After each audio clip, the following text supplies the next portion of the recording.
बता रहा हूँ जो वैकेंसी है। सबसे बड़ा डाउट मन में क्या है, कौन सा जोन, इसके अलावा कोई और डाउट? नो सर, कोई डाउट नहीं। ठीक है, मैं थोड़ा सा आपको रफली थोड़ा आइडिया दे रहा हूँ सारी चीजों का। मैक्सिमम चीजें आप खुद देख चुके हो, थोड़ा सा 2 मिनट मेरी बात सब सुन लेना। फॉर्म आपका स्टार्ट हो चुका है, किसी ने फॉर्म भरा? No sir. कोई ऐसा जिसने भरा हो अभी तक फॉर्म? नहीं सर। नहीं भरा है, ठीक है। देखिए अब आपके पास मैं बता रहा हूँ, फॉर्म आपका ओपन हो चुका है। फॉर्म जिसको भरना हो 31 जनवरी लास्ट डेट है, सबको पता है। लास्ट टाइम जो वैकेंसी थी उसमें आपको पता है मिक्स आता था, 150 क्वेश्चन होते थे, टेक्निकल और नॉन टेक्निकल। टेक्निकल में सारे ब्रांच मिक्स थे आपके, इलेक्ट्रिकल, इलेक्ट्रॉनिक्स, मैकेनिकल, सिविल, ठीक है, कंप्यूटर साइंस, ये 5 ब्रांच के क्वेश्चन इसमें रहते थे, ठीक है। लेकिन इस बार आपका ब्रांच अलग अलग कर दिया गया, क्लास वाइज बांट दिया गया, क्लास ABCD। एक क्लास आपका हो गया सिविल का बिल्कुल अलग, एक हो गया इलेक्ट्रिकल और अलाइड ब्रांच का, यानी इलेक्ट्रिकल से मिलता जुलता ब्रांच, यानी इलेक्ट्रिकल और इलेक्ट्रिकल इलेक्ट्रॉनिक्स, ये इलेक्ट्रिकल वाले ब्रांच में चले जाएंगे। मैकेनिकल और अलाइड ब्रांच जिनका है, जिनका मैकेनिकल है, जिनका ऑटोमोबाइल है, जिसका मोटर व्हीकल है, ये जितना आपका है ये सब चला जाएगा मैकेनिकल और अलाइड में, ठीक है। इलेक्ट्रॉनिक्स और अलाइड ब्रांच में इलेक्ट्रॉनिक्स आ जाएगा, इलेक्ट्रॉनिक्स एंड कम्युनिकेशन आ जाएगा। यही सी और कोई है इसके अलावा कोई ऐसा ब्रांच का यहाँ पे बैठा हुआ जो ब्रांच मैंने बोला इसके अलावा कोई और ब्रांच का नहीं है? ठीक, ये आपके ब्रांच में चला गया। सिविल के लिए बिल्कुल अलग कहानी है। पोस्ट आप देख चुके हो, लगभग आपके लिए ऑलमोस्ट 13,000 जेई की वैकेंसी है, जिसमें से आप देखोगे मेनली वैकेंसी 3 तरह से है। एक आपके लिए हो गया जेई की वैकेंसी है, दूसरा आप देखते हो डिपो की वैकेंसी आई है, और तीसरा CMS की वैकेंसी है। जो CMS की वैकेंसी है, ठीक है, CMS की वैकेंसी उनके लिए जिनका BSc में मेन सब्जेक्ट फिजिक्स और केमिस्ट्री है, BSc में। तो जिनका BSc में फिजिक्स और केमिस्ट्री नहीं है वो अप्लाई नहीं करेंगे CMS में। समझ में आया? आपके लिए मेनली जो एप्लीकेबल आप जिसके लिए है वो है जेई और डिपो में भी आप एप्लीकेबल हो, ठीक है। जो आपके लिए मैंने बताया जो कुछ चीजें, CBT1 2 पार्ट है इसका, CBT1 CBT2, ठीक है, बहुत ध्यान से सुनना, जिसको जो नोट करना हो नोट कर लेना। CBT1 की जो डेट है, CBT1 की डेट ऑलमोस्ट मंथ आपको पता है कब है, अप्रैल या फिर मई में, ठीक है। अप्रैल से मई के बीच में ये एग्जाम आपका CBT1 हो जाएगा।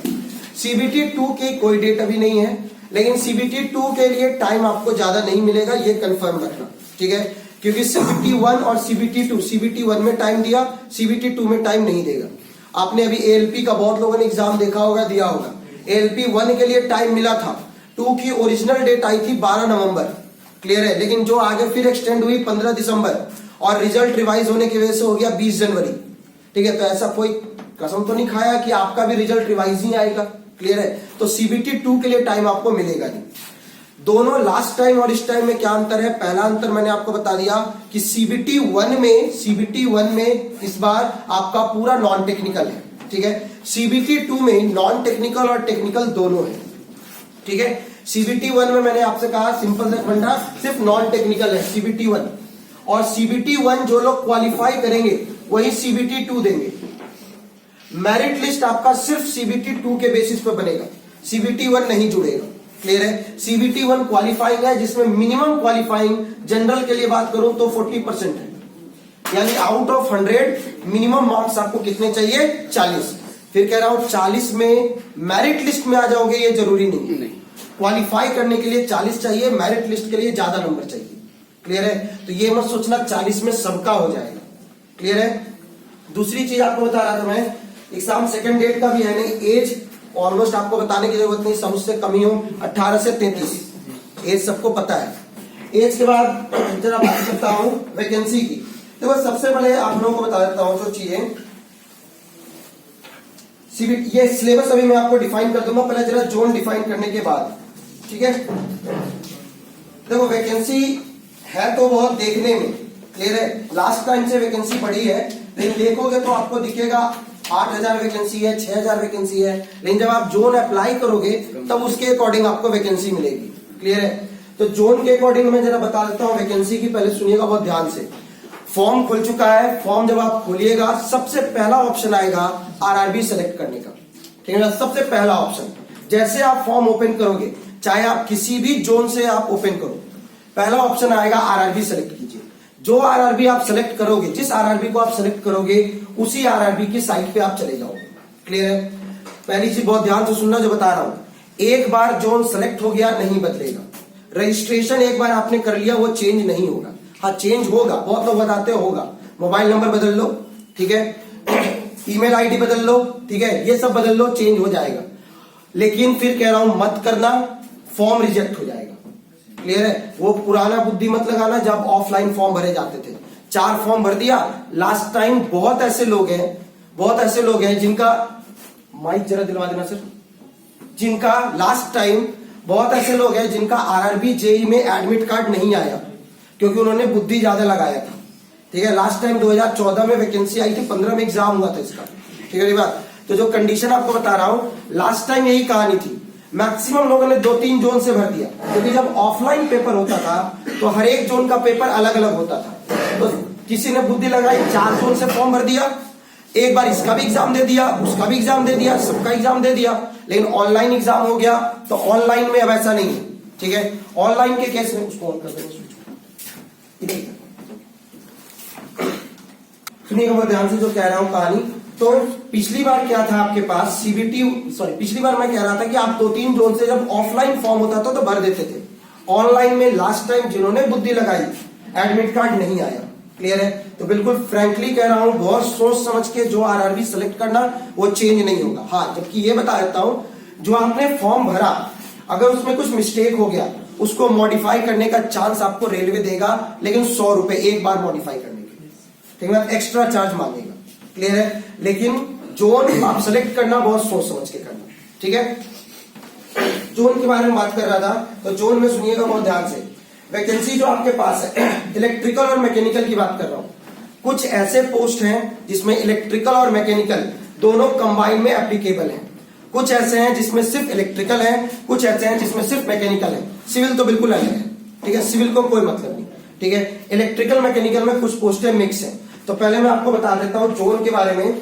तो जिसमें मैकेनिकल की और इलेक्ट्रिकल की सीटें ज्यादा है वो पहले 5 जोन आपको बता देता हूं, फिर बोल रहा हूं पहले सुनना। फॉर्म स्टार्ट करोगे सबसे पहले आरआरबी का जोन मांगेगा। जोन में जाओगे, जब जोन के अंदर जाओगे तो उसके बाद उसमें वो आपके क्वालिफिकेशन जब डालिएगा तो उसमें वो लिखेगा आपके क्वालिफिकेशन पर आप किस किस पोस्ट के लिए इस जोन में एप्लीकेबल है। ठीक है, लेकिन ये नहीं बताएगा कितने पोस्ट है आपके लिए, वो सिर्फ आपका नेम ऑफ द पोस्ट बताएगा, नंबर ऑफ पोस्ट नहीं बताएगा। क्लियर है? तो नंबर ऑफ पोस्ट पहले से उसमें देख के जाना। ठीक है, तो मैकेनिकल के लिए स्पेशली बोल रहा हूं, पहले मैकेनिकल और इलेक्ट्रिकल के लिए। अब अगर आप, जब ज्यादा की बात करता हूं तो आरआरबी कोलकाता, अगर आप आरआरबी कोलकाता से फॉर्म भरोगे तो मैकेनिकल के लिए टोटल नंबर ऑफ पोस्ट 524 निकल के आएगी। ठीक है बात, छोड़ दो 13,000, आप इतना मान लेना आप 524 पोस्ट के लिए एलिजिबल हो। ठीक है, इलेक्ट्रिकल वालों के लिए कोलकाता में 578 पोस्ट होगी।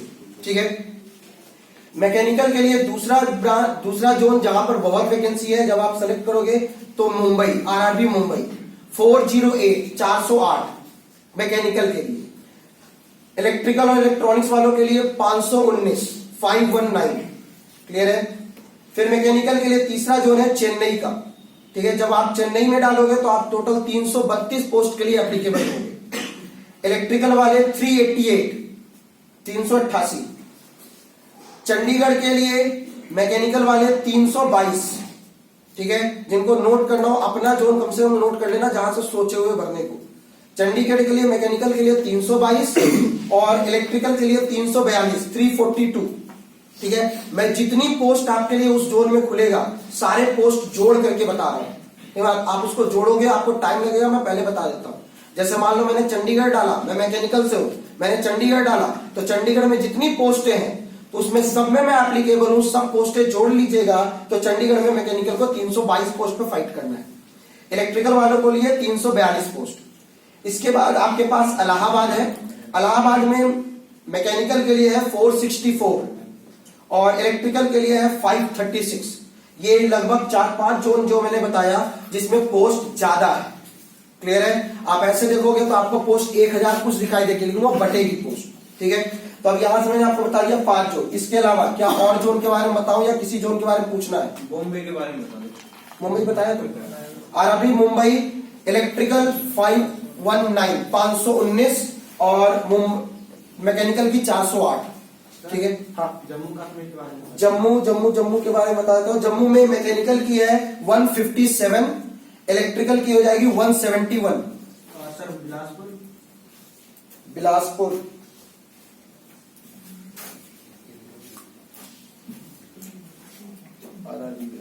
बिलासपुर मैंने लिखा नहीं है, दिल्ली देख लूंगा। दिल्ली कौन सा? चंडीगढ़ में बता दिया आपको, ठीक है। और कोई? अजमेर में इलेक्ट्रिकल के लिए 234 और मैकेनिकल के लिए 205। इलेक्ट्रॉनिक्स की सर, इलेक्ट्रिकल के साथ ही इलेक्ट्रॉनिक्स। और भरने कौन से जोन से चाहिए?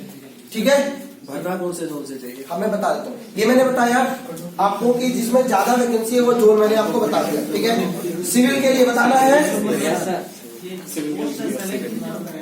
पोस्ट प्रेफरेंस डालना होगा, प्रेफरेंस के बेसिस पर। सिविल के लिए बता देता हूँ। सिविल के लिए जो आपके पास वैकेंसी अच्छी है, कुछ जोन बता देता हूँ। सिविल में अजमेर में सिविल की वैकेंसी है 363, ठीक है। अजमेर में इतनी है। इलाहाबाद में आपकी वैकेंसी है 422। बैंगलोर में आपकी वैकेंसी है 205। चंडीगढ़ वैकेंसी है आपकी 269। चेन्नई आपकी वैकेंसी बहुत अच्छी दिया है 390। कोलकाता 335। मुंबई 459। सिकंदराबाद 266। मुंबई 459। सिकंदराबाद 266। और कोई जोन सिविल में? कोलकाता से बताइए। कोलकाता 335। भोपाल सिविल की 90। जम्मू में सर? जम्मू में आपकी सीटें हो जाएंगी जम्मू से 114। सर ये 114 में से जनरल की कितनी होगी? ये फिर छांटना पड़ेगा, मैंने भी आपको कुछ है बता दूंगा उसको। इलेक्ट्रिकल की सिकंदराबाद में एक मिनट इलेक्ट्रिकल सिकंदराबाद 256 256। गुवाहाटी बताना था सिविल की। गुवाहाटी में सिविल की। गुवाहाटी में सिविल की है 259। सिकंदराबाद मैकेनिकल 219। अब सुनिए मेरी बात। ऐप आप लोग सबके पास है इंजीनियर अड्डा का, ठीक है। ऐप में एक नोटिफिकेशन क्या है जिसमें ये फाइल अटैच किया हुआ है किस जोन में कितनी वैकेंसी है, क्लियर है। उसमें एक फाइल आज और अटैच कर दूंगा जिसमें आप जिस जोन से भरिएगा मैकेनिकल सिविल इलेक्ट्रिकल वालों के लिए, तो उसमें आपको उस जोन के लिए कितनी पोस्टें होंगी वो उसमें आपके लिए मिल जाएंगी, ठीक है। उसको आप एक बार देख लेना, ठीक है। अब देखो जोन की बात करता हूं तो जोन आप बात करते हो सेलेक्ट करने का, इतना तो जोन सुन लिया। अब सेलेक्ट कैसे करें कौन सा जोन, तो उसके बारे में बता रहा हूं, सुनिएगा बहुत ध्यान से। सबसे पहले आप कोई भी जोन सेलेक्ट करो, आपको एक पोस्ट चाहिए, वो सब जगह है, ठीक है। तो ये मत दिमाग में लगाओ कि यहां से करूंगा तो फ्री में जॉब मिल जाएगी, फ्री में तो कहीं नहीं मिलेगी। अब देखो जोन सेलेक्ट करने में आप क्यों डाउट कर रहे हो, क्योंकि एक स्टूडेंट की नजर से देखो तो स्टूडेंट 3 तरह से जोन के बारे में सोचता है। पहला, कुछ लोग ये सोचते हैं कि मैं भाई मेरे पास होम सिकनेस है, घर के पास का जोन चाहिए, ज्यादा दूर नहीं जाऊंगा, क्लियर है। तो पहला कुछ लोग सोचते हैं कि मुझे घर के बगल में चाहिए, नियर बाई होम। कुछ लोग ये सोच के जोन भरते हैं, ये हो गए टाइप 1 के स्टूडेंट जो इस तरह से सोचते हैं। दूसरा ये सोचते हैं कि मुझे उस जोन में भरना है जिस जोन में नंबर ऑफ वैकेंसी ज्यादा है, वैकेंसी ज्यादा होगी तो मैं ज्यादा फाइट कर सकता हूं, तो ये हो गया टाइप 2 के स्टूडेंट, ठीक है। टाइप 2 किस पे जाते हैं, नंबर ऑफ वैकेंसी पे। और जो तीसरे टाइप के होते हैं वो ये सोचते हैं कि किस जोन में कम मेहनत करना पड़ेगा, मतलब कट ऑफ किसमें सबसे कम जाएगा, यानी तीसरा जाते हैं कट ऑफ पर।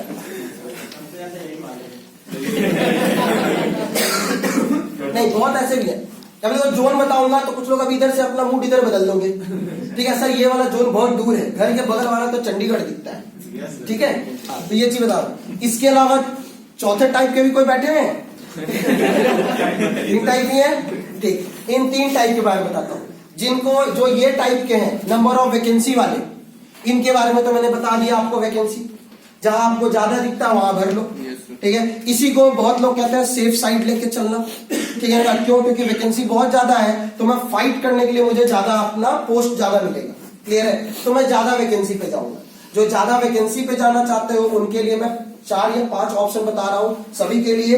एक हो गया कोलकाता, वैकेंसी वाले के नाम पे बता रहा हूं, जिनका ये दिमाग है कि मैं वैकेंसी के बेसिस पे फॉर्म भरूंगा, तो उनके लिए बता रहा हूं कोलकाता, मुंबई, चेन्नई, चंडीगढ़, इलाहाबाद, ठीक है।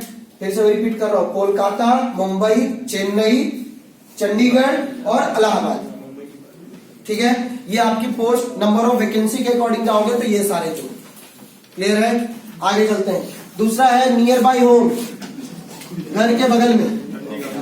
तो घर के बगल में आपको पता है अगर आप इधर नजदीक में अगर जाना चाहते हो तो आपके लिए सबसे बेस्ट जोन पड़ता है चंडीगढ़ का या अजमेर का, ठीक है। चंडीगढ़ या अजमेर। तीसरे में अगर आते हो तो भोपाल भी आप जा सकते हो, भोपाल भी अच्छा जाता है, ठीक है। लेकिन जिनको लगता है अपने ऊपर बहुत अच्छा भरोसा है कि हाँ मैं तैयारी अच्छे से कर रहा हूं, मैं एग्जाम निकाल लूंगा, मुझे तो एक ही चाहिए ना, एक के लिए मैं फाइट कर लूंगा, तो उनके लिए मैं सबसे बेस्ट बोलूंगा भुवनेश्वर फॉर्म डालिए, ठीक है। बहुत कम पोस्ट है लेकिन वहां फाइट आप बहुत अच्छे से कर पाओगे, ठीक है ना। बहुत फेयर मीन्स का बहुत सही का जोन है, ठीक है। भुवनेश्वर में भी आप जा सकते हो। नजदीक कहने का मतलब जो नॉर्थ में आपको मिल रहा है, ठीक है।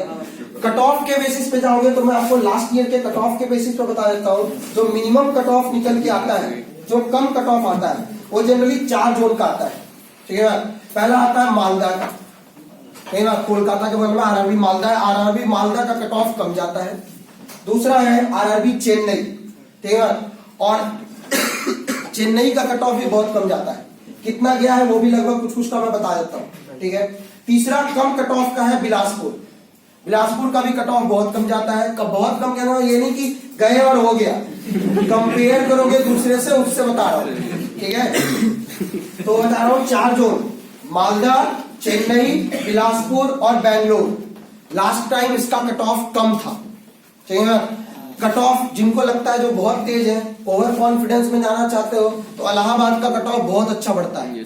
पहले बता देता हूं, इलाहाबाद, गोरखपुर और मुंबई, इसका भी कट ऑफ बहुत अच्छा जाता है, ठीक है मेरी बात। तो इस चीज को देखिएगा, कट ऑफ के बेसिस पे मैंने बता दिया, ठीक है। इसके अलावा जो लोग स्पेशली मैं कर रहा हूं, जो सीएमए की पोस्ट भर रहे हैं, जो बीएससी वाले हैं, उनके लिए स्पेशली बोल रहा हूं। केमिकल, मेटलर्जिकल और असिस्टेंट की उनकी मात्र 380 पोस्ट है। उसके लिए बीएससी में फिजिक्स और केमिस्ट्री कंपलसरी है। उनके लिए सिर्फ इतना बोल दे रहा हूं कि जो लोग उस सीएमए की पोस्ट भरिएगा, जोन प्लीज बहुत ध्यान से देख के पोस्ट देख के भरिएगा। मैक्सिमम जोन में जनरल की वैकेंसी नहीं है, ठीक है। मैक्सिमम जोन में नहीं है, कुछ ही जोन में है। तो फॉर्म भरने के बाद वो बिना ऐसे भी पैसे चले जाएंगे, एग्जाम भी चला जाएगा, पोस्ट भी नहीं निकलेगी क्योंकि है ही नहीं वैकेंसी, और फॉर्म एक्सेप्ट हो जाएगा। फॉर्म में ये लिख के नहीं आएगा कि आपकी वैकेंसी नहीं है, ठीक है। तो सीएमए की पोस्ट के लिए जनरल में बहुत कम वैकेंसी है, क्लियर है। एज रिलैक्सेशन आपको बताने की जरूरत नहीं है। ऐसे SC ST के लिए आपको पता है 5 साल का रिलैक्सेशन है और ओबीसी के लिए 3 साल का, ठीक है। इनिशियल पे मेन किसी भी जोन में जाओ पैसा तो मिलना है। कितना है इसका इनिशियल पे? 35,400, ठीक है। 35,400 इनिशियल पे इसका, ठीक है। 7th पे कमीशन के अकॉर्डिंग,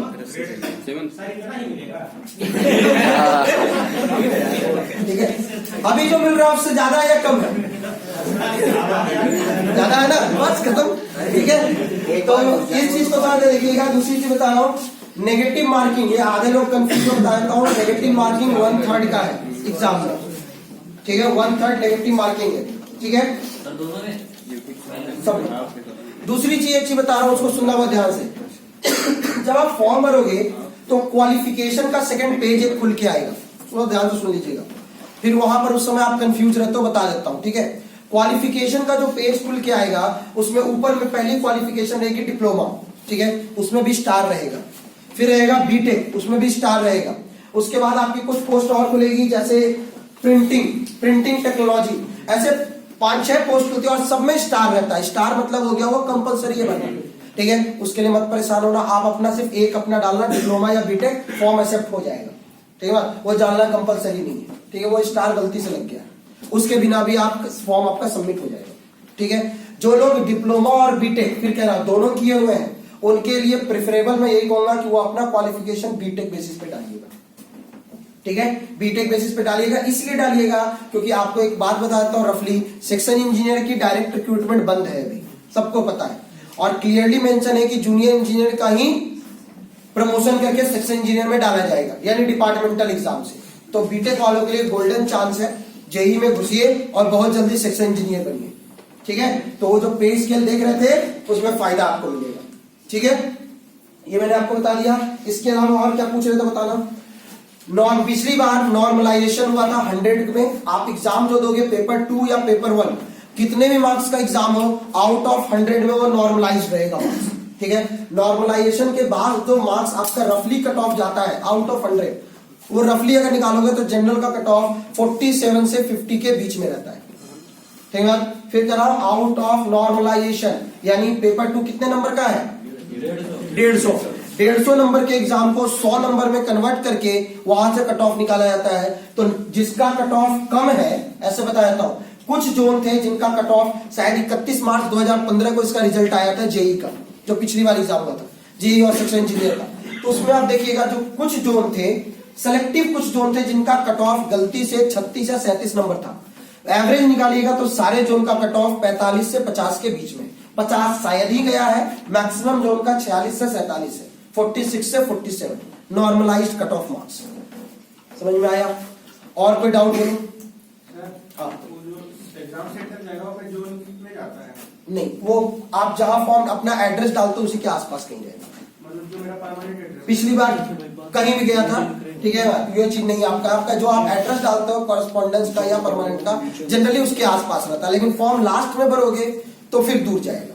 ठीक है, तो मतलब जैसे इस बार होता सर ग्रुप डी का मतलब पेपर को 5 डाला था सर, और सेंटर मतलब जैसे पेपर डाला था मेरठ से, उसका सेंटर लगा था हिमाचल प्रदेश। तो वो लेट से फॉर्म करेगा, लड़कों का भेज देगा, लड़कियों का होम सेंटर के पास ही रहता है। सर एक CBT 2 देंगे जो भी सर, तो जो एग्जाम सेंटर भरेंगे, जो जोन भरेंगे वहीं पर CBT 2 फिर जोन में जाएगा। अभी उसका लेकिन क्लियर नहीं है, जाता है जनरली, ठीक है, लेकिन नहीं भी जा सकता क्योंकि ALP2 का भी रिजल्ट आएगा, एडमिट कार्ड पता चल जाएगा क्या कहा। कुछ दिन वेट करो, ALP2 का रिजल्ट जैसे आता है वो क्लियर हो जाएगा। जोन सिर्फ एक। फिर हाँ, ये सबसे इंपॉर्टेंट बात फिर कह रहा हूं, एक फॉर्म भराएगा, एक से ज्यादा अगर फॉर्म भर दिए तो पहले ही जान जाना एडमिट कार्ड नहीं आएगा। ठीक है बात, ये नहीं कि सिकंदराबाद से ये डाल दिए और डिपो डाल दिए हैं गोरखपुर से और जेई डाल रहे हैं चेन्नई से, तो ऐसा नहीं। मेरी तरफ से अगर आप बेस्ट जोन अगर मानते हो एक, तो मैं यही प्रेफर करूंगा, साउथ के जोन को प्रेफर कीजिए। साउथ के जोन में रिजल्ट आने के टेंडेंसी चांसेस बहुत बढ़ते हैं और साउथ के तरफ कट ऑफ भी कम जाता है। ये चीज बहुत क्लियर बता रहा हूं। पहले जॉब, अगर जिनके दिमाग में ये है पहले जॉब तो ले, बाद में देखेंगे कहां पोस्टिंग है, तो उनके लिए बेस्ट बता रहा हूं, साउथ का जोन भरिए। साउथ में भी स्पेशली मुंबई में फिर से पूरा बिहार यूपी घुस गया है। ठीक है, थोड़ा सा और नीचे जाओ, चेन्नई। इस बार के रेलवे में number of post number of cut off दोनों के बेसिस पे देखिएगा, बेस्ट जोन RRB चेन्नई निकल के आएगा। पोस्ट भी बहुत अच्छी है, कट ऑफ भी बहुत कम जाता है, तो चेन्नई मेरे अकॉर्डिंग सबसे बेस्ट जोन में काउंट होगा। ठीक है, ट्रांसफर हो जाता है, हाँ, सेंट्रलाइज्ड 100% म्यूचुअल ट्रांसफर होगा, हमेशा ट्रांसफर होगा। हाँ, अजमेर की कट ऑफ मैंने सबकी अलग अलग नहीं निकाली है, मैं आपको बता दूंगा, ठीक है, मैं ऐप में डाल दूंगा इंडियन सेंटर क्या कट ऑफ मैंने अलग अलग किसी का नहीं निकाला, एवरेज बताया सिर्फ। सर नॉर्थ ईस्ट में अगर हो रहे ना, एवरेज मेरे पास सिर्फ कट ऑफ एक अहमदाबाद का होगा, किसी का। हाँ बताना, नॉर्थ ईस्ट में, नॉर्थ ईस्ट भी अच्छा, गुवाहाटी भी जोड़, वहाँ पे भी बिहार पहुंचा होता सर पूरा। अहमदाबाद का कट ऑफ बता दो, बता एक मिनट बात नहीं।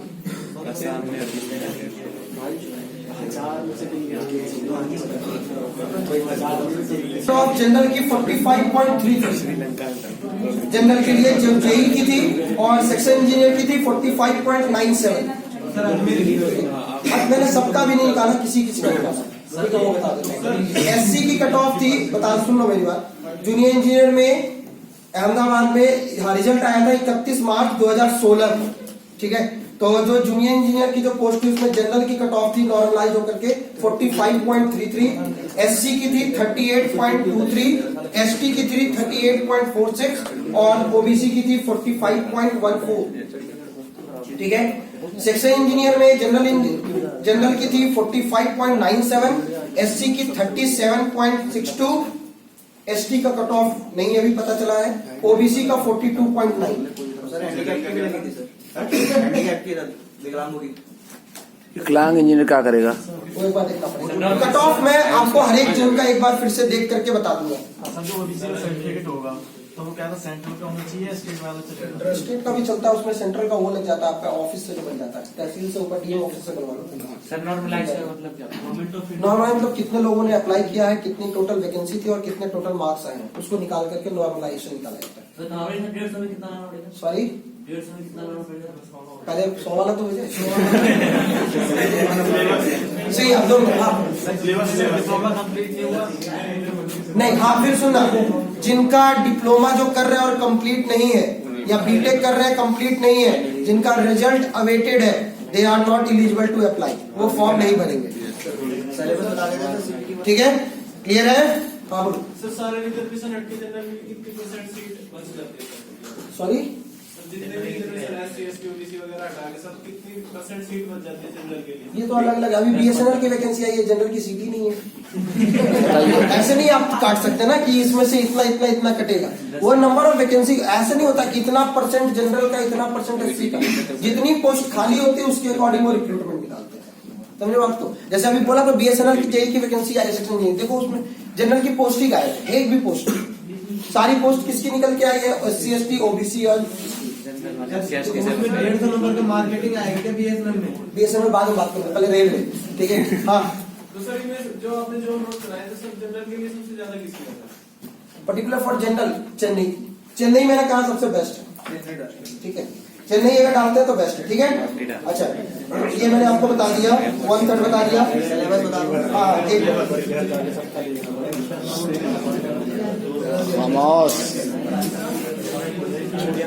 देखो एक चीज बताना चाहूँ, जिनको ये लगता है, सुनिए 2 मिनट मेरी बात, जिनको ये लगता है फॉर्म किस जोन से भरे, एक नॉर्मल आपको बताता हूँ, जिस जोन में आपकी पोस्ट 100 से ज्यादा है आप उस जोन को आराम से भर सकते हैं। किसी भी जोन में अगर आपकी पोस्ट 100 से ज्यादा मिलती है वो आपके लिए जोन बेस्ट है। ठीक है, 100 से कम थोड़ा सा डेंजर जोन का है। ठीक है, तो 100 से ज्यादा जहां भी आपको दिखता है उसको आप फॉर्म को फिलअप कर सकते हो। ठीक है, जरा सुन लीजिएगा, जरा बात कर रहा हूं आपको सिलेबस के बारे में। सुनो सिलेबस सुनो।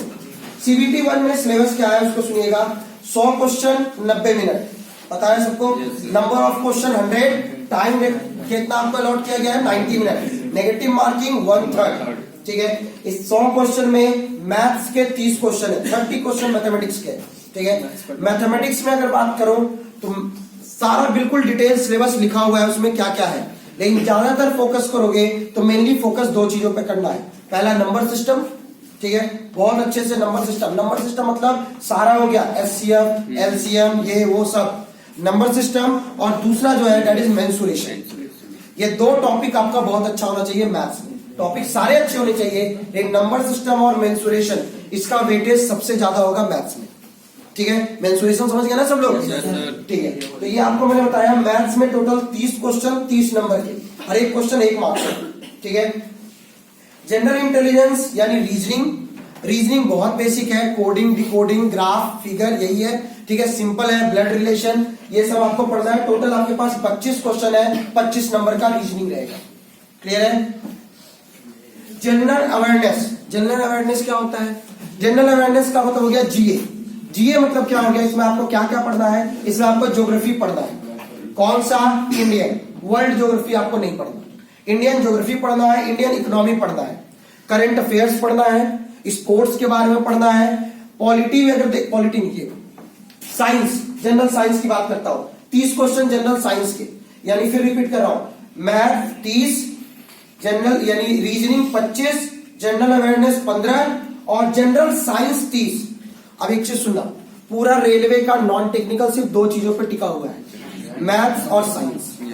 अगर ये 2 आपके हाथ में है तो रेलवे आपके हाथ में, बहुत फ्रैंकली बता रहा हूं। ठीक है, मैथ्स और साइंस ठीक है। मैथ्स में फिर कह रहा हूं, देखो एक कॉमन सी चीज, मैक्सिमम लोग मुखर्जी नगर में बैठे हो, मुखर्जी नगर का फंडा आपको पता है, ठीक है। जो जिंदगी में आरआरबी की का फुल फॉर्म में नहीं जानता वो भी आरआरबी का बैच चलाता है, समझो आपको।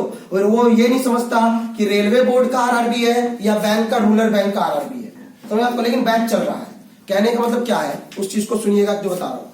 एएलपी का भी वैकेंसी आई थी, ठीक है। सिलेबस नहीं मालूम, बैच चल रहा है, ठीक है। क्यों? क्योंकि बच्चे को तो पता है नहीं। तो आप ये मूर्ख मत बनना, मैं पहले बता रहा हूं।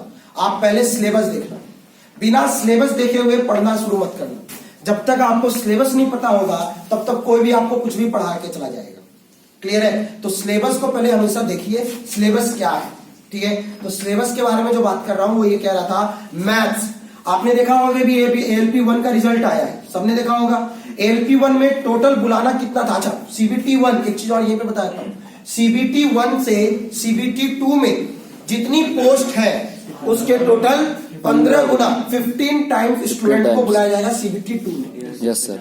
ठीक है। लेकिन फिर कह रहा हूं, ऐसा रेलवे ने कसम नहीं खाया है। अगर आप 40% नहीं ला पाओगे सीबीटी 1 में तो वो सीबीटी 2 के लिए नहीं बुलाएगा। एएलपी में आपने देख लिया कहानी, एएलपी में बुलाना था 12.5 लाख स्टूडेंट को, सीबीटी 2 के लिए बुलाया गया 5.5 लाख को शुरू में, क्योंकि 5.5 लाख से ज्यादा लोग 40 नंबर नहीं ला पाए और कहने को वो सीजीएल की तैयारी कर रहे थे। समझ में आई क्या कहना चाह रहा हूं? देखो ये मत दिमाग में रखो कि मैथ एक है, मैथ होता है, हर एक के लिए अलग अलग टॉपिक है, ठीक है। हर एक का अलग अलग वेटेज है। सीजीएल में क्या होता है, लोग थोड़ा सा 4 ट्रिक पढ़ गए तो सीजीएल निकल जाता है, क्वेश्चन लग जाता है, निकल जाता नहीं बोलूंगा, लग जाता है। लेकिन यहाँ सिंप्लीफिकेशन आपका मजबूत होना चाहिए। यहाँ जहां आपने 2+4 ऐसे गिनना शुरू किया ना कॉपी में, रेलवे में, तो यहाँ कटने वाला कोई सिस्टम नहीं आएगा। यहाँ आपका सिंप्लीफिकेशन बहुत मजबूत होना चाहिए रेलवे में, ठीक है। मतलब मल्टीप्लीकेशन, जैसे 15 × 12 आप बैठ करके आराम से मल्टीप्लाई करते रहो, वो नहीं, ठीक है। आपका कैलकुलेशन बहुत अच्छा होना चाहिए रेलवे के लिए। यहां पर जितने मैथ आएंगे, फिर कह रहा हूं, सारा मैथ कैलकुलेटिव रहेगा। ये मत सोचना ट्रिकी मैथ्स होगा कि ट्रिक पे कट जाएंगे। हाँ, फॉर्मूला बेस्ड होगा, सीधा फॉर्मूला में डालो, लेकिन सॉल्व करने के लिए सिंप्लीफिकेशन बहुत मजबूत होना चाहिए। अगर सिंप्लीफिकेशन मजबूत आपका नहीं है, मैं फिर कह रहा हूं, जनरली इंजीनियर की सबसे बड़ी बुराई यही होती है कि उसका सिंप्लीफिकेशन मजबूत नहीं होता, क्योंकि बचपन मतलब फर्स्ट ईयर से हाथ में कैलकुलेटर है। ये बात अलग है, अभी तक चलाना नहीं आता, लेकिन हाथ में तो ठीक है। पोलर कोऑर्डिनेट पूछो, रेक्टेंगुलर कोऑर्डिनेट बोलो, वो भी नहीं आता कन्वर्ट करना, लेकिन हाथ में कैलकुलेटर है, ठीक है। एग्जाम में चले जाओ, एग्जाम में कोई देता रहे एग्जाम, यही टेस्ट होता है, आप टेस्ट में देखिए, कैलकुलेटर सामने रहेगा, उसकी कॉपी में वो 24 × 23 करता रहेगा, चलाना ही नहीं आता, रखा हुआ है सामने, समझो आपको। तो चीजों को समझिएगा। कैलकुलेटर क्यों कह रहा हूं, क्योंकि सीबीटी 2 में कैलकुलेटर अलाउ करने का मतलब, वर्चुअल कैलकुलेटर अलाउ करने का एक ही मतलब है कि अच्छे न्यूमेरिकल आएंगे टेक्निकली। वो जो 1 लाइनर क्वेश्चन आपने पढ़ा ना अभी तक, ठीक है, 1 लाइनर नहीं होगा, न्यूमेरिकल बेस्ड क्वेश्चन होंगे, तो न्यूमेरिकल पे इम्फेसिस करना होगा, आपको ध्यान देना पड़ेगा, ठीक है। न्यूमेरिकल अच्छा आएगा क्योंकि वर्चुअल कैलकुलेटर अलाउड है सीबीटी 2 में। लिखा हुआ है सर? बिल्कुल लिखा हुआ। बिना लिखे तो मैं कुछ बोलता ही नहीं। समझ में आया? तो वर्चुअल कैलकुलेटर उसमें अलाउड है, ठीक है। इसके अलावा और बता देता हूं, उसको सुनिएगा जो आपको कह रहा था मैथ्स में। फिर कह रहा हूं, अगर जिसको लगता है बिल्कुल मेरे को सर ये टॉपिक बता दो, वो आप ऐप में देख लेना, शाम तक मैं अपडेट कर दूंगा क्या क्या टॉपिक है इसके अंदर, ठीक है। टोटल रफली मैंने आपको बता दिया। मेन पोर्शन ट्रिग्नोमेट्री भी है, लेकिन मेन पोर्शन जो है वो सिर्फ 2 का है। किसका? नंबर सिस्टम और मेंसुरेशन, ठीक है। ये आप थोड़ा मजबूत रखिएगा। रीजनिंग आपको कर लोगे आप, मुझे पता है। जनरल अवेयरनेस में फिर कह रहा हूं, मेनली फोकस जो करना है बहुत बेसिक इंडियन चीजों पर, जैसे हिस्ट्री है, पूरा हिस्ट्री पढ़ने के लिए नहीं पढ़ा बोला गया है। हिस्ट्री में अगर आप देखोगे तो वो कह रहा है फ्रीडम स्ट्रगल पढ़ने को, फ्रीडम फाइटर, यानी मान के चलना गांधी जी के आने के बाद, कहने का मतलब क्या हो गया, मॉडर्न हिस्ट्री। पूरा हिस्ट्री नहीं पढ़ने की इसमें क्वेश्चन आपको बोला गया कि आप पूरा मॉडर्न, एंशिएंट, मेडिवल सब पढ़ डालो, नहीं, इसमें सिर्फ सिलेक्टिव कहा गया। फ्रीडम स्ट्रगल के बारे में पढ़ना है, स्वतंत्रता के टाइम का, समझे बात को, तो हड़प्पा नहीं पढ़ना शुरू कर देना इसमें। समझ में आया? हिस्ट्री में जैसे ये बताया। ज्योग्राफी में अगर आप देखोगे तो ज्योग्राफी में आपके पास इंडियन ज्योग्राफी है। लास्ट टाइम का पेपर जो ज्योग्राफी का उठा करके देखोगे आप, रेलवे का जो पहले एग्जाम हुआ है, अगर वहां से कुछ अगर हिंट मिलता है तो वहां से ये मिलता है कि ज्योग्राफी में कुछ चीजें जो बहुत आती है, जैसे सॉइल, ठीक है ना, ज्योग्राफी वाला सॉइल कह रहा हूँ, सिविल वाला सॉइल नहीं, ठीक है। सॉइल बहुत आता है, किस सॉइल में कौन सा फसल होता है, ये कहाँ पाया जाता है, काली मिट्टी, ये मिट्टी, वो मिट्टी कहाँ होती है, वो पाएगी। दूसरा आ जाता है आपके पास मॉनसून, एक क्वेश्चन मॉनसून का जनरली आपको हर बार मिलता है ज्योग्राफी में, ठीक है। तीसरा हो जाता है रिवर्स, किस नदी, कौन सी नदी कहां से निकलती है और किस नदी के बगल में कौन सा जगह है, ठीक है। ये जरा 3 चीजें बहुत ध्यान से। चौथा फसल, फसल मतलब क्रॉप, किस स्टेट कौन से फसल के लिए सबसे ज्यादा जाना जाता है, ठीक है। कल्चर का क्वेश्चन एक हमेशा आता है आपके एग्जाम में, खासकर डांस, ठीक है ना, एक डांस का नाम लिख के पूछता है ये किस स्टेट का लोक नृत्य है, ठीक है। तो वो कल्चर आप एक बार देख लीजिएगा। ये आपको मैंने रफली आइडिया बताया कि क्या तैयारी करनी है आपको जनरल अवेयरनेस में। साइंस की बात करूं तो 30 क्वेश्चन CBT 1 में साइंस के थे। 30 में साइंस को भी 3 पार्ट में बांट दिया, पहला हो गया फिजिक्स, केमिस्ट्री और तीसरा हो गया लाइफ साइंस, ठीक है। लाइफ साइंस है नहीं बायो, लाइफ साइंस, यानी 3 पार्ट हो गए। तो 30 कह रहा तो एवरेज निकालो तो 10-10 क्वेश्चन तीनों के आपको मिलेंगे, ठीक है। यही इसमें से जो आप फिजिक्स केमिस्ट्री यहां पढ़ोगे CBT 2 में भी फिर आएगा, बस अंतर ये होगा लाइफ साइंस नहीं आएगा, ठीक है। तो CBT 1 में रफली एक बार रिपीट कर देता हूं, मैथ 30, रीजनिंग 25, जनरल अवेयरनेस 15 और जनरल साइंस 30। कोई दिक्कत किसी को? CBT 1 समझ में आ गया, हो जाएगा क्लियर? Yes sir. बहुत बढ़िया, गुड। बुक प्रिफर करें? नहीं करता हूं, पहले ये तो पता नेक्स्ट CBT 2 के लिए बोलता हूं, सुनिएगा बहुत ध्यान से। 150 क्वेश्चन 120 मिनट, 2 घंटे 150 क्वेश्चन, ठीक है। 150 क्वेश्चन में 15 क्वेश्चन फिर से आ गया जनरल अवेयरनेस का, जो आपने पढ़ा CBT 1 में वो एक बार फिर CBT 2 में रिपीट हो गया, ठीक है। तो वहां से एक फायदा आपको यहां मिल गया कि CBT 2 में जनरल अवेयरनेस आपका तैयार हो गया, ठीक है। दूसरा स्टार्ट करता हूं। दूसरा आपके पास है फिजिक्स और केमिस्ट्री 15 क्वेश्चन, फिर वही सेम जो आपने वहां पढ़ लिया वही यहां आ गया, ठीक है। बस थोड़ा सा अंतर फिजिक्स केमिस्ट्री में। CBT 1 में चांसेस मैं कह रहा हूं न्यूमेरिकल आने के नहीं है फिजिक्स और केमिस्ट्री में, लेकिन CBT 2 में चांसेस है, खासकर फिजिक्स का। फिजिक्स के न्यूमेरिकल में जाइएगा, और फिजिक्स का न्यूमेरिकल रेलवे का बहुत पसंदीदा टॉपिक है। सेक्शन इंजीनियर बंद हो गया, वरना सेक्शन इंजीनियर बताता फिजिक्स क्या होता है, समझ आपको। बहुत अच्छे न्यूमेरिकल आते हैं, और न्यूमेरिकल सबसे ज्यादा आपको जो दिखाई देगा वो वर्क पावर एनर्जी का दिखाई देगा। सबसे ज्यादा रेलवे का पसंदीदा टॉपिक है वर्क पावर एनर्जी, ठीक है। दूसरा टॉपिक इसके लिए जो बहुत इंपॉर्टेंट रेलवे के लिए आता होता है लाइट, और तीसरा हीट, ठीक है। ये 3 टॉपिक बहुत इंपॉर्टेंट है आपके, ठीक है। फिजिक्स में न्यूमेरिकल के लिए बोल दिया जाए तो पेपर 2 के लिए बोला general awareness 15, physics chemistry 15, clear है। इसके अलावा जो 2 नए चीजें जुड़ गई, computer and application, basic computer आपको पढ़ना है, सॉफ्टवेयर हार्डवेयर के बारे में, ठीक है। कंप्यूटर एप्लीकेशन के क्वेश्चन आपके हो गए 10, और इन्वायरमेंटल एंड पॉल्यूशन, ठीक है, इसके आपके क्वेश्चन हो जाते हैं टोटल 10, ठीक है। हाँ बस general awareness 15, physics chemistry 15, computer application 10 और इन्वायरमेंटल एंड पॉल्यूशन 10, ठीक है। मैं फिर कह रहा हूं इसमें भी क्या क्या है वो ऐप में डाल दूंगा, देख लेना, ठीक है। इसके बाद जो सबसे मेन आ गया, यानी ये 50 क्वेश्चन हो गए नॉन टेक के, 100 क्वेश्चन है टेक्निकल का, ठीक है। 100 क्वेश्चन ऑफ टेक्निकल। अब ये 100 क्वेश्चन टेक्निकल में फिर कह रहा हूं न्यूमेरिकल पोर्शन पे ध्यान दीजिएगा।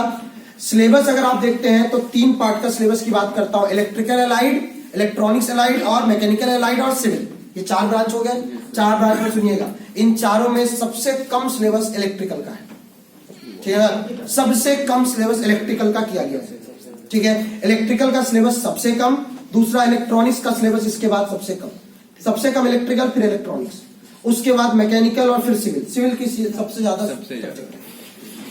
सिलेबस सिविल का है, ठीक है। इलेक्ट्रिकल का सिलेबस कम है। अब कम सिलेबस की बात कर देता हूं, सिलेबस 80% मिलता जुलता है SSC JEE से, 80%, ठीक है। 20% अलग है। अंतर सिर्फ इतना है, SSC JEE में डेरिवेशन पढ़ना पड़ता है, यहां कोई डेरिवेशन की जरूरत नहीं। और अंतर एक दूसरा ये है, SSC JEE में स्पेशली कहता हूं उतना न्यूमेरिकल आए या ना आए, यहां न्यूमेरिकल आने के चांसेस ज्यादा है, ठीक है। कोई दिक्कत किसी को?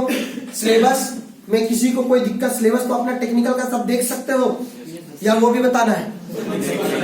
नहीं, मिक्स सुनिए हमारी बात, मिक्स नहीं आएगा, अपना अपना ब्रांच आएगा। लेकिन कुछ बोल देता हूं इलेक्ट्रिकल मैकेनिकल वालों के बारे में। 2 चीजें, मैकेनिकल वाले प्लीज एक टॉपिक इलेक्ट्रिकल का पढ़ के जाइएगा, दैट इज ट्रांसफार्मर, ठीक है। और इलेक्ट्रिकल वाले एक टॉपिक मैकेनिकल का जरूर पढ़ के जाइएगा, प्रोडक्शन का, वेल्डिंग, कास्टिंग, ठीक है। ये बता देता हूं आपको, ये आप अपनी तरफ से एक सेफ जोन लेके चलना, ज्यादा नहीं कह रहा हूं। मैकेनिकल वालों को बोला ट्रांसफार्मर जरूर पढ़ के जाना, और इलेक्ट्रिकल वाले को कह रहा हूं कौन सा, वेल्डिंग एंड कास्टिंग, प्रोडक्शन का जो इनका टॉपिक, खासकर वेल्डिंग, ठीक है। ये जरूर आप देख के जाइएगा, क्लियर है। और कोई डाउट तो बताओ। देखो बुक्स अभी मैं नहीं कोई भी प्रिफर करूंगा, कारण बता देता हूं, जब सिलेबस बदलता है तो सब हवा में किताबें लिखते हैं, ठीक है। अगर वही सेम सिलेबस होता तो मैं बुक प्रिफर करता, ठीक है। वैसे अगर आप बुक की बात करते हो, मैं फिर कहता हूं जब तक आपका सिलेबस नहीं डिफाइन होता, अब जैसे इस बार पेपर हो गया, इसके बाद अगली बार कभी इसी सिलेबस में पेपर हुआ तो बुक ठीक है देख लो, अभी जो बुक आएगा वो भी हवा में ही आएगा, ठीक है बात। वैसे अगर वन लाइनर बुक जो अभी तक जो अच्छी किताबें मानी जाती थी रेलवे के लिए, टेक्निकल के लिए, वो उपकार की बुक मानी जाती थी, ठीक है। उपकार की बुक के क्वेश्चन लड़ते थे, ठीक है, एग्जाम में। लेकिन इस बार फिर मैं कह रहा हूं, कुछ नाम मैं नहीं लूंगा अभी फिलहाल, छोड़ दो।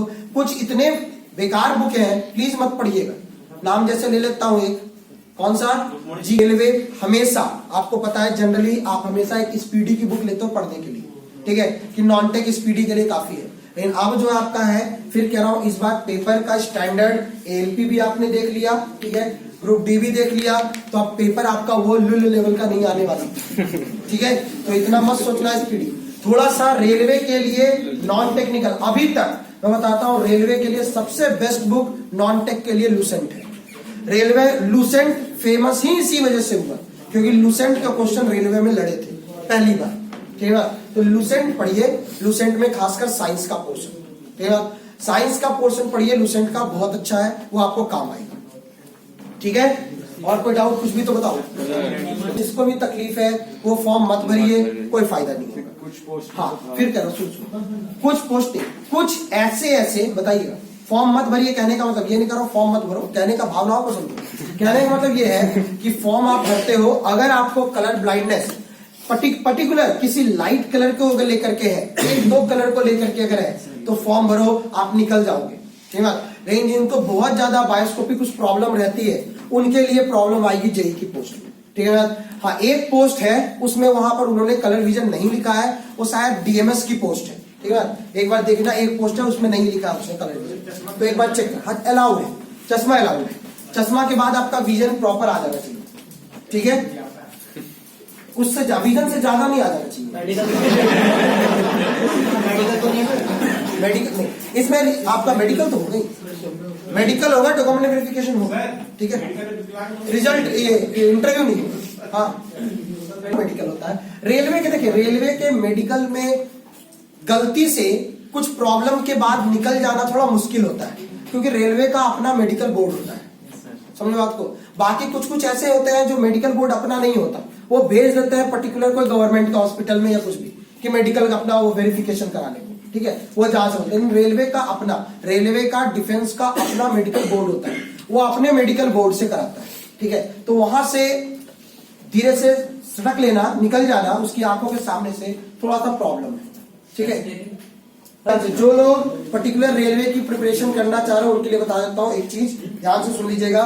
मैं यहाँ जो क्लासेस चलाऊंगा वो अभी से ही CBT1 और CBT2 दोनों की चलाऊंगा, ठीक है, क्योंकि उस टाइम अभी ALP की हालत आप देख रहे हो, ठीक है, वो कैसे बैच को मैं खींच रहा हूँ मैं ही जानता हूँ, समझे बात को। तो ये चीज मैं क्लियर पहले बता देता हूँ। 4 दिन क्लास चलेगी आपकी CBT1 की, जिसमें CBT1 नहीं बोल रहा हूँ, CBT1 CBT2 दोनों, क्यों, क्योंकि जनरल अवेयरनेस और साइंस तो दोनों में, ठीक है। तो 4 दिन CBT1 की, 2 दिन CBT2 की टेक्निकल की क्लास चलेगी आपकी, ठीक है। अभी से आपकी दोनों क्लासेस चलेंगी ताकि बाद में फिर दौड़ना ना पड़े।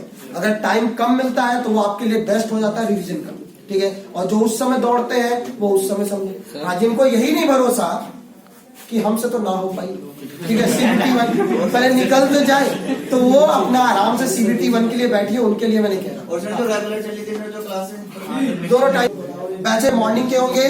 बैचेस एक आपका वीकेंड में स्टार्ट होगा, लेकिन जो वीकेंड का बैच स्टार्ट होगा it is only for CBT1, ठीक है, वीकेंड का बैच।